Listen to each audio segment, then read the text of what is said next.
Welcome to Your Yes Filled Life. I'm Brenda Winkle, energetic leadership guide, psychic medium, and somatic coach for ambitious leaders who know their gifts are real and who want to stand fully in them. Here, you'll learn how to trust your intuition, embody your vision, and step into the freedom you've been craving, all without chasing more certifications or carrying stuff that does not belong to you. Every week, I'll share powerful practices and conversations with thought leaders and changemakers that help you transform your vision into embodied confidence, claim your gifts without apology, and lead with both clarity and freedom. Because your gifts aren't cute, they're powerful, they're real, and they're needed.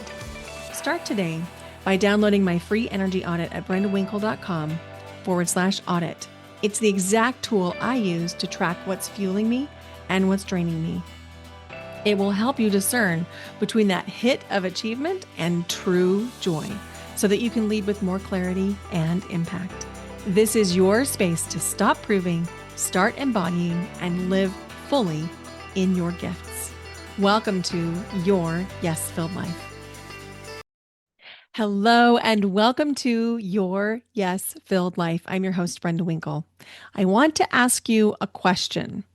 The question is, what are you waiting for? I'm not asking what you're working toward or what you're planning, what you're researching, what you're dreaming about. I'm asking, what are you waiting for? Because I have a suspicion, I think a lot of us already know.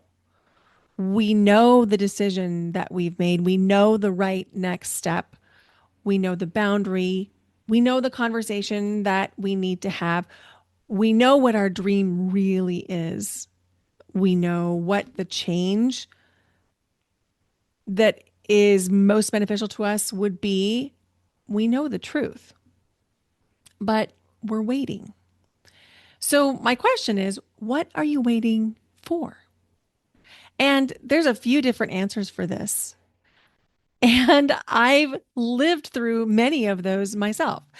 I remember when I was a music teacher, and I've talked about this before, my friend Molly and I used to attend these workshops. We called them October days. And they were two specific days that were designed to be teacher professional development.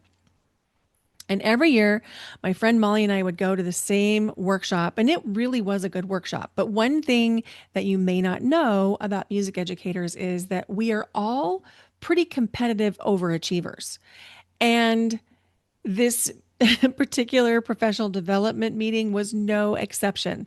So the requirements for these state funded, state mandated professional development days were that we be in session in our professional development for contract hours. So the requirements by the state would dictate that you put forth your normal workday contract hours in your professional development. Sounds reasonable, right? Well, music teachers, again, coming back to the high performing overachievers, if the normal workday was 8 hours, then the music teachers would plan their event to be 8.5 or 9 or maybe even 10. And this went on for years. And by the end of that day, everyone was tired. And no shade to the organization. It was a really fun event, a great workshop. But it was a long day. At the beginning of every day, they would hand you a ticket. And you would write your name on the back of one matching side of the ticket that had a similar number, and then you would keep one ticket. And then at the very end of the day, they would draw for door prizes. And every year, I would wait, even though I wanted to get home, even though I knew I had to drive because they were all over the valley where I lived. And so there was usually a drive, a commute that was involved. And I was tired and we didn't have students and we were in session longer than any other educator. And so there was a part of me that was really ready to go. But there I sat year after year after year, waiting to win the door prize. And I've told this part of the story before, so maybe you've heard it on different episodes. One year, I actually did win the door prize. You want to know what it was? It was a Five Little Pumpkins board book that was worth about $5 new. I waited for years to win that book, that $5 book. Now, that isn't the whole part of the story I wanted to share. The reason this is relevant is because one time I was in a romantic relationship that was clearly not aligned. It was one of those relationships where every time I got together with my friend Molly, poor Molly, and thank you, Molly, I would rehash this relationship. Is it aligned? Is it going the direction I want it to? And in both cases, the answer was always no. But I was waiting. I was waiting until this event, or I was waiting until this milestone, or I was waiting until maybe if I try it this way, it will magically resolve and be the relationship I really wanted it to be. And one time, my friend Molly said to me in the kindest, most loving way possible, she said, Brenda, you know how we wait for the door prize at the end of our workshop every year in October? And I was like, yes, I do. Like viscerally, I know what that waiting is like. She's like, you're waiting to win the door prize in this relationship. And she looked at me and she said, it's not going to happen. It will never happen. And she was right. I was waiting to win the door prize in my relationship, that one day this relationship that was completely misaligned, completely not of the highest and best for either one of us would someday like magically turn into something different. It's like pouring yourself a glass of water and expecting it to turn into, I don't know, Diet Coke or something. It's not going to happen. And so when she brought that to my awareness that I was waiting to win the door prize in my relationship, I was realizing how many other places I've done that. And my guess is there's a part of you that relates to this story in some way where you're waiting for something that is probably never going to happen. Or its cousin, which is the thing actually is going to happen. You're waiting for a stage in life. You're waiting for an event. You're waiting for a specific age or a specific milestone. And there's love for that too. Sometimes it sounds like I'm going to wait until the kids are out of high school, or sometimes it's going to be, I'm going to wait until XYZ. So, what are you waiting for? Are you consciously aware of what you're waiting for? And is the thing that you're waiting for going to actually happen? You know, in the case of a milestone or a kid leaving the house, there's probably chances that that could happen. And then there's other cases like my relationship where it was never going to happen. So the women and the men that I work with are not usually confused. Oftentimes, if I interview them before I start working with them, one of the things people say is, I really want clarity. And that's true. They do want clarity. But the truth is, they actually already know. They know the conversation that they need to have with a partner or with a parent or with a grown child. They know the next move that they really want to make, that they've been dreaming about living, let's say, on the Oregon coast, and they know that they want that to happen. They know. They know that they want to start a coaching business, or they know they want to close their coaching business. They know they actually don't want to be an entrepreneur, and that's why the business hasn't worked. They know what shifts they want in their partnerships and in their friendships. They know the boundaries that they want to set for themselves.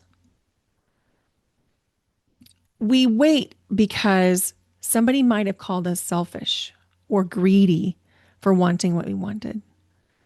And as an empath, if somebody calls you selfish, it's like one of the worst things that we can experience. And if you're not an empath and you're listening to this podcast because somebody shared it with you, then invitation to know this is the path of the empath. For us to be called selfish means that we haven't done what we know we're able to do in a way. And the truth is, a lot of the work we have to do as empaths to step into our fullest, most radiant, most aligned versions of ourselves is to let go of being called selfish, meaning something, because it doesn't. And I'm just going to give you a little tidbit right now before we move on from this. The people that are calling you selfish have noticed that you're doing something that prioritizes you. And what they want you to do instead is something that prioritizes them. So, this whole selfishness thing is kind of a circular argument. But if we were called selfish as a child and it meant that that was kind of a bad thing, that could have really left a mark. And that might be part of what you're waiting for. The other thing is, as empaths, it's probably challenging for you to deal with conflict because you're tracking the feelings of the people that you're talking with as well as experiencing your own. And so when we have conflict arise in our lives, a lot of times we avoid it. We don't want to create conflict. In fact, so many times when I first meet an empath, and this doesn't happen once they become clients, by the way, but once I meet an empath, I will hear them say things like, well, I was sick for 3 days because I didn't tell my mother in law that I can't eat dairy. That does not happen once you start working with me because you being sick for 3 days does not serve anyone. If you can't eat dairy, don't eat dairy. Sometimes we wait because we disappointed one of our parental impactors when we were little, and we never want to feel that sense of disappointment again. And so, even though we're fully grown adults, we're autonomous beings, we have sovereignty, we still have this little child part inside of us that desperately wants validation, approval, and love, and wants to avoid disappointing someone. And that's real. And until we tend to those parts and regulate our nervous systems, they'll keep running the show. Another common reason we wait is we either have been misunderstood at some point in our life or we deeply fear being misunderstood now. And no matter what your particular flavor was, whether it was because somebody called you selfish or you don't enjoy conflict or you disappointed somebody or maybe you were misunderstood, there was a subtle learning that happened, and that is my knowing something isn't enough. And so the work that I do inside Power, inside my master classes, inside my membership, and here on the podcast is to help you trust that you actually do know what you know. You do know what to do.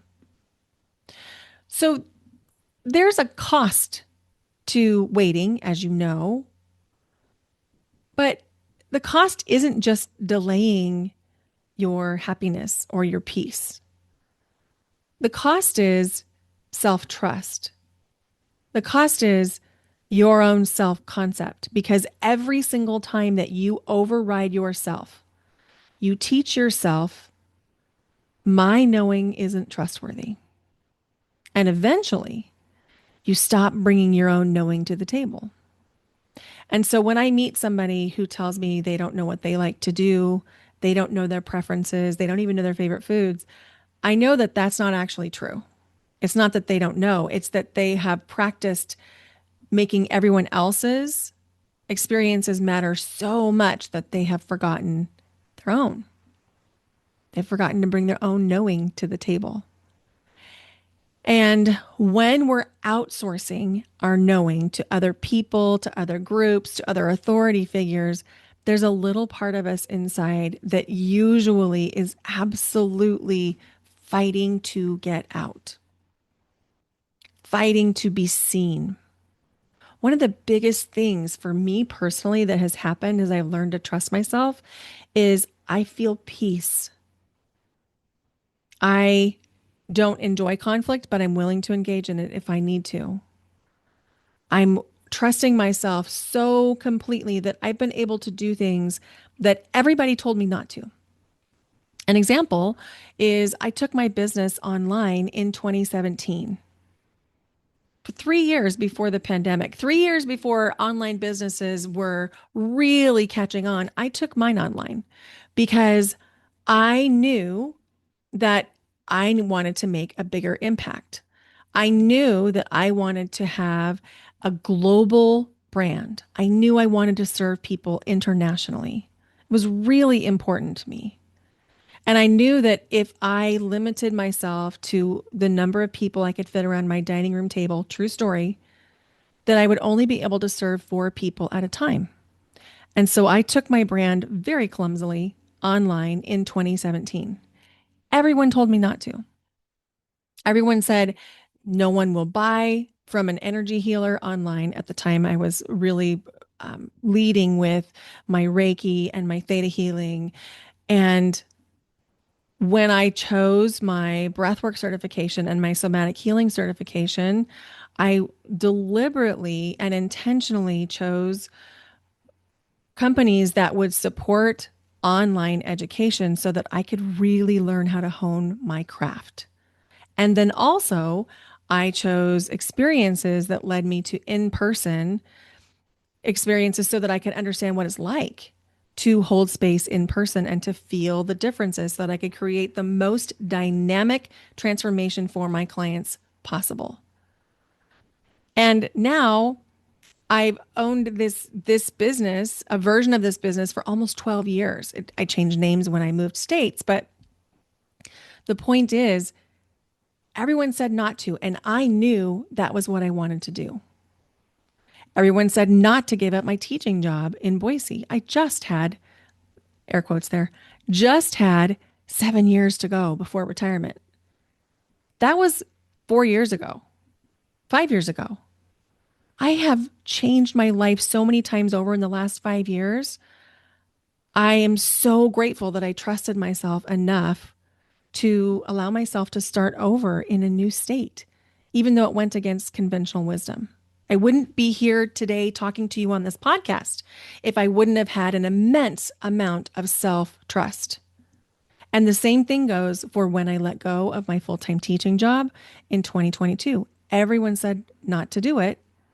I did have some coaches I was working with that said they believed in me and they thought I could do it, but a lot of people were like, "Yeah, don't do it. Don't do it. You're not ready." Well, you know what? You're never ready.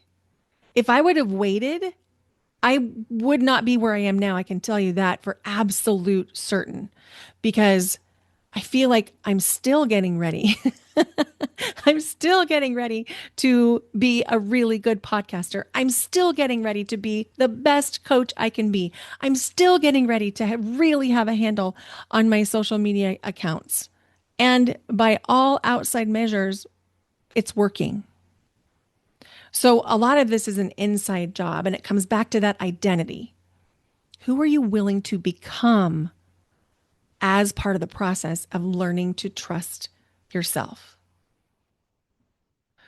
So, in addition to everything we've already talked about, there's one more piece, and it's what I call the permission problem. A lot of us are waiting for permission. We want validation, we want support, we want agreement. We definitely like certainty. So many of us like certainty. But the truth is,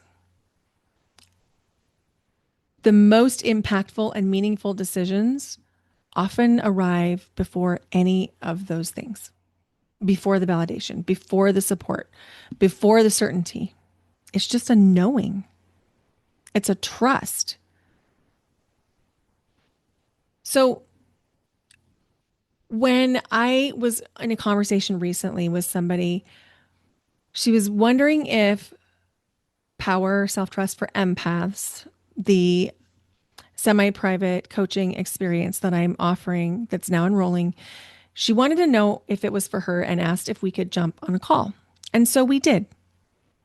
And one of the things that she said, literally in a sentence, sums up the work that I do.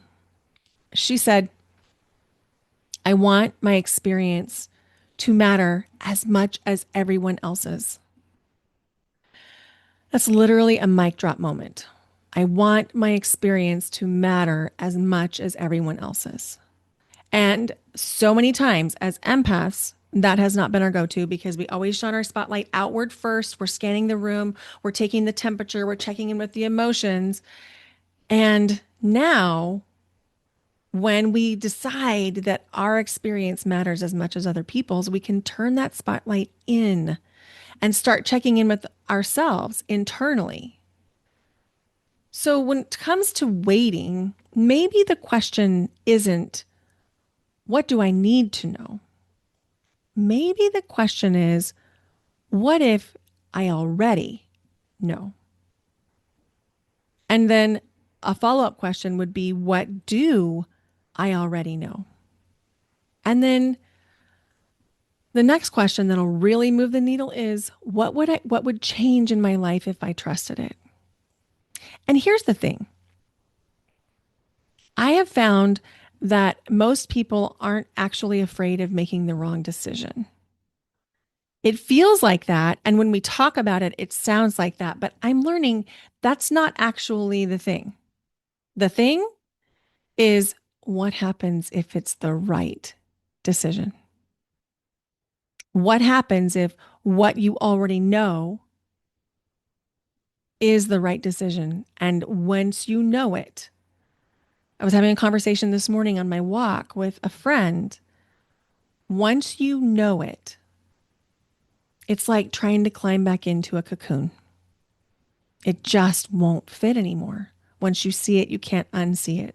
So I don't think the fear is making a mistake. I think the fear is that it's not a mistake and that it's going to require you to change, that it's going to require you to step into a bigger identity. That's the fear. And that's the work we do inside Power. We do nervous system regulation. We talk about it. We understand our patterns. We understand the unique needs of an empath. I am an empath. I'm a lifelong empath. And so I have 5 reflection questions that I'd love to offer you. You can either push pause between each question, and I'll also put them in the show notes so they can be helpful for you. So, question number 1 is, what do you already know? Question number 2, what decision have you already made that you're still asking other people to approve? Question number 3, what are you waiting for? Question number 4, what if permission never comes externally? And question number 5, what if your experience mattered too? What would you do different? So I'll give those to you one more time, and then you can find them in the show notes or in the YouTube description, or whether you're on Amazon Music or iHeartRadio or Apple or Spotify, it'll be in the description. So the 5 reflection questions are, what do you already know? What decision have you already made that you're still asking other people to approve? What are you waiting for? What if permission never comes externally? And number 5, what if your experience mattered too? So, all of this that I've talked about today, the waiting and the permissioning and the validation, you getting to matter again, all of this is exactly what we're going to explore in my free masterclass. It's called Trust Yourself Again, why you already know more than you trust. Because as an empath, you probably don't need more information. You just need support trusting yourself. So you can go register at the link in the show notes or the description, or register at brendawinkle.com/next level. And I think that it would be really interesting for you to say out loud, I already know. In fact, say it with me. I already know. And if that feels true, you're probably not waiting for more information. You're probably not waiting for more life events to unfold. you're probably waiting for yourself. And if that's true, then maybe the next step isn't learning something new. Perhaps it's trusting what you already know. Thank you so much for listening. Thank you for being here. Please hit subscribe wherever you're listening. There's some really cool episodes coming up in the coming weeks. We have Judith Orloff, the godmother of the empath movement, coming up soon. I have case studies and clients coming on and some really incredible interviews. So be sure you're subscribed. And if this episode meant something to you, if it made you think about things differently, if it made you feel seen, would you please consider sharing it with a friend? And if you haven't left the podcast a comment, rating, or review, it would mean so much if you did. Thanks for being here. Bye for now. Until next time.